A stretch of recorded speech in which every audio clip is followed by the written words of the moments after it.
Hello everyone and welcome to another episode in my mystical lore series. This is going to be part 1 of 3 of the fairy courts. So I'm super excited to explain about the fairy courts to you, and I hope that this video gives you some knowledge that you didn't know before. Anyways, we'll get into it. We are talking about the Seelie Court today. Seelie is a Scottish term which derives from the Anglo-Saxon Selig, which I might be pronouncing wrong, I'm so sorry. It means prosperous or happy. By late medieval times and even early modern times, Seelie means happy, peaceable, or also the happy or pleasant courts. Seelie can also be translated roughly to blessed or holy. So while I was doing research, I was trying to find some early examples of literature of the Seelie Court, and there really wasn't much. In fact, the earliest example I could find was a poem in 1584 by Robert Sempill entitled Ers Folis, the Legend of the Bishop of St. Andrew's Life. So what exactly is the Seelie Court? Well, the Seelie Court is essentially the spring and summer courts combined.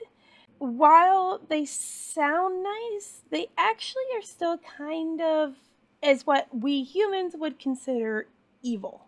The thing is, fairies don't really share our views of right and wrong, good and bad, so it's hard to explain without going into a lot of depth about fairy ethics, which is not the point of this video. So I said the Seelie Court is made up of the spring court and the summer court.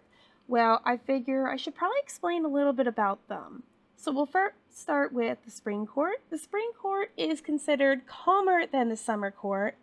They are very polite and they tend to be very energetic and they can even seem like helpful.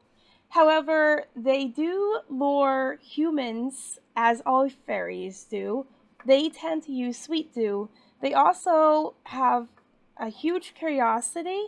They tend to be strongest during the end of winter and throughout the spring season, hence the name, the spring courts. These fae are typically peppy, quiet, seductive, and emotional. The summer court, they're considered very polite, but they are more capable of cruelty than the spring court is, but it's kind of more of like a hush-hush. They aren't very open about their cruelty, but it still exists. They tend to have free reign over the summer solstice and the spring equinox months. Even though the spring court does have a stronger grasp during spring, summer court is still more powerful and a lot stronger than them. And these fae also tend to be kind of hot-headed. The Seelie Court tend to be more beneficial to humans. They tend to help them in their time of need, if they feel like doing it anyways. Some examples of this is they will warn a human if they have accidentally offended the fae in some way. They may also do things like provide bread to somebody that needs it, or say cheer up somebody that is in despair or is inflicted. And they tend to give gifts to humans they favor. These humans tend to have done something to appease them in the past. As I stated earlier, the Seelie Court may be considered the good fairies, but they are prone to things such as mischief.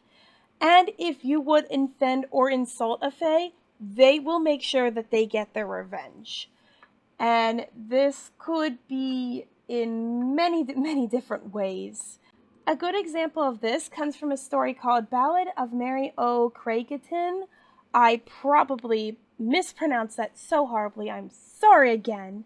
Where her father ends up cursing the Seelie Court after his daughter is taken by a ferryman. He threatens to cut down their groves in revenge. He is told how to recover his daughter magically, but he is also warned how he should not be making such threats because it is very unwise to do so. He does rescue his daughter, but he dies soon after. You don't actually have to offend a member of the Seelie Court in order to be harmed by them. While they don't wish to harm others, they have been known to lure or even kidnap humans into the fairy realm, basically to have them provide entertainment to them as they feast, and they often would be flirting with these humans.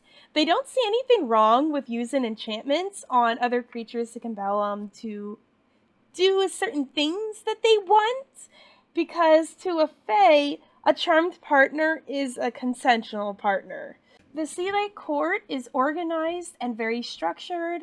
There's always an undisputed ruler, and this ruler is advised by a consul. As far as those that make up the Seelie Court, these members include elves, brownies, the domi, pixels, selkies, leprechauns, and nature elements, as well as hobgoblins, which tend to make up quite a bit of the Seelie Court. But that's going to do it for today's video. I really hope that you guys enjoyed it. Come back next week and we will be covering the Seelie Court. This fairy is already on the gallery. There will be a direct download link in the description below, as well as all the research I did for this video. But thanks again for watching, everyone, and have a magical day. Bye!